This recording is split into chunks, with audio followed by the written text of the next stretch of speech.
Hello friends, आज मैं आपको आयुर्वेदिक एक्यूप्रेशर से जिन लोगों की बनियन बोन में दर्द होता है और वो बहुत ज़्यादा उभर जाती है, बाहर को निकल आती है।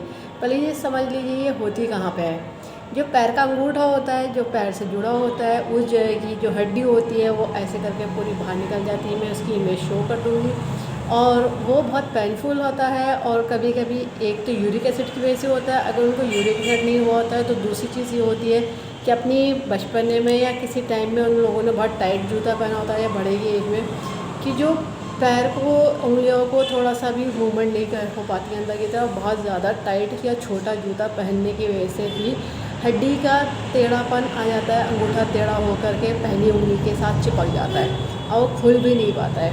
इतना तगड़ा दर्द होता है उसमें कि लोगों को बहुत ज़्यादा परेशानी होती है। उसमें कितनी भी पेन किलर खा लें तो बहुत देर में जाकर ठीक होता है, ठीक भी नहीं हो पाता है, क्योंकि वो एक तरह से उस हड्डी के बाहर उसके अंदर का जो बीच का साइनल फ्लूइड टाइप होता है, ग्लेसिंग होती है, बल्जिंग जैसी हो जाती है, जैसे नंबर में होती है उसी तरह से उस जगह पे उसकी बाहर को निकल के उभर को आ जाती है। और ज़रा सा अगर उस पर हाथ भी लग जाए, चलना मुश्किल होता है। कभी कभी वो लोग गर्म से भी सिकाई करते हैं और बहुत ज़्यादा मतलब उसको माइंड को डिस्टर्ब कर रहा होता है वो पेन, कि वो चलना ही मुश्किल हो जाता है। वो इतना ज़्यादा पेनफुल होता है। और मेन अंगूठा है, अंगूठे के साइड की हड्डी तो उसको सपोर्ट करती है पैर को चलने में। तो वही चीज़ अगर ज़्यादा पेनफुल होगी तो फिर वो कोई तरह की चप्पल भी नहीं पहन पाते, किसी तरह का बंद जूता नहीं पहन पाते, या तो फिर वो लोग खुले पट्टी की चप्पल पहनते हैं, या फिर उनको समझ नहीं आता क्या करें, बार बार उस चीज़ को सराहते रहते हैं, ठीक करते रहते हैं, नहीं हो पाता है, या फिर बाम लगाते रहते हैं, तब भी उनको सॉल्यूशन नहीं मिल पाता है। जनरली होता तो यह है कि कभी कभी किडनी या लीवर के फंक्शन से बिगड़ने से भी हो जाता है, क्योंकि वो चीज़ बाहर को निकल जाती है उसके अंदर की उसकी जो फंक्शन डिस्टर्ब हो रहा होता है वो वहाँ पे जाके उसके बाहर हड्डी के बीच में गैप जो होता है उस जगह जम जाता है। अब पहले चेक करा लीजिएगा कि वो कहीं आपको यूरिक एसिड की प्रॉब्लम तो नहीं है। अगर यूरिक एसिड की प्रॉब्लम है तो मैंने उस वीडियो इससे पहले एक वीडियो बनाया था, उसमें यूरिक एसिड के पॉइंट बता रखे हैं, तो वो आप वहाँ से अप्लाई कर लीजिएगा।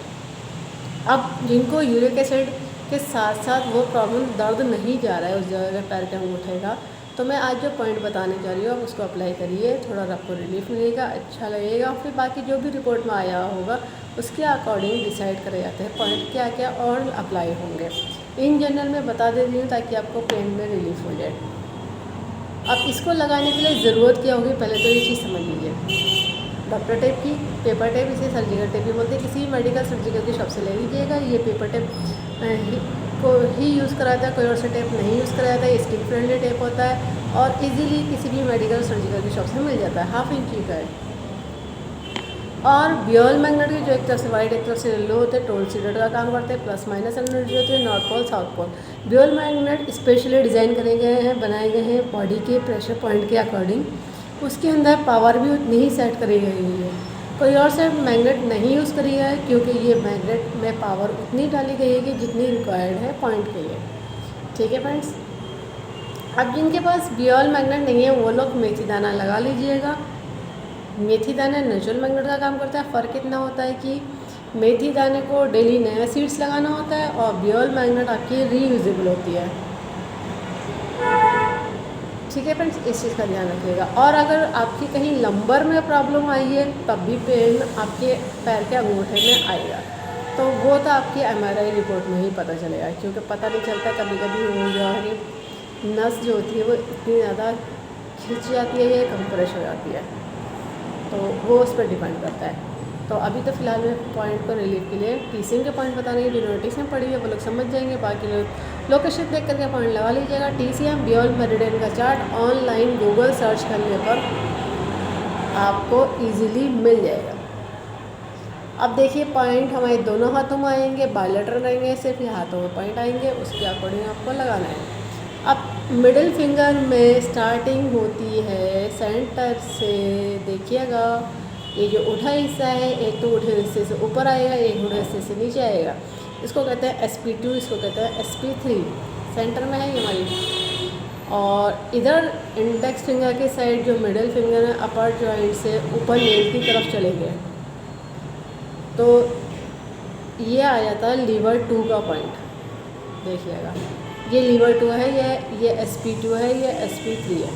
अब ये तीनों पॉइंटों को सीडेड करना है। सीडेड करने का तरीका ये रहेगा कि आपकी ब्योर मैग्नेट पेपर टेप में से येलो दिखनी चाहिए, अपोजिट कलर इसका वाइट है।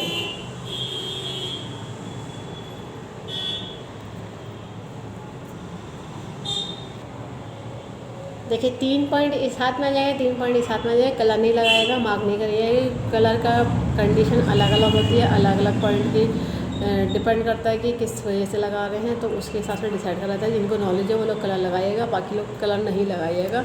सिर्फ मैग्नेट लगाइए, या तो मैग्नेट लगाइए या मेथी दाना लगाइए। देखिए मैंने तीनों पॉइंट सीडेड कर दिए, ये आ गया, ये आ गया, ये आ गया।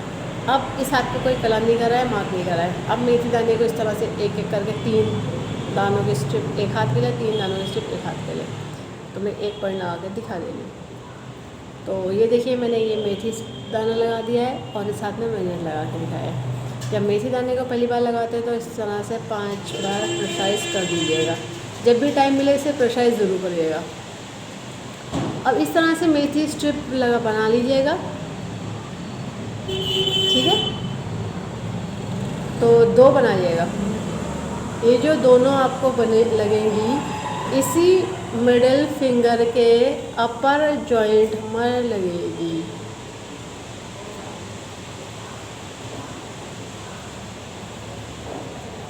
ठीक है, ये मैंने एक लगा के दिखा दी, इसी तरह से दूसरे हाथ में लगेगी। या दूसरे में लगा के आपको दिखा दूँगी।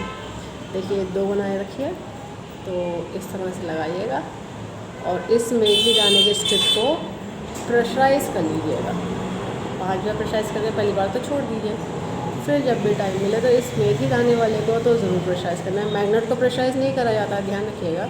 पानी अच्छे से पीजिएगा, खाने के साथ पानी नहीं पीना, इस चीज़ का ध्यान रखिएगा।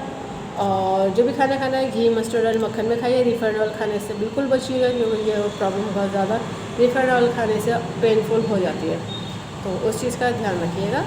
और इस वीडियो को ज़्यादा से ज़्यादा शेयर करिए, सब्सक्राइब करिए, लाइक करिए, लोगों तक पहुँचाइए, ताकि लोगों को पता चल जाए कि आयुर्वेद के पीछे सभी तरह के डिजीज़ को ट्रीट कराता है, क्योर कराता है, कंट्रोल कर दिया जाता है। क्योंकि कब किसके लिए कैसे पॉइंट की ज़रूरत हो, इसलिए देखिए आपके ज़रिए किसी को नॉलेज मिल जाती है।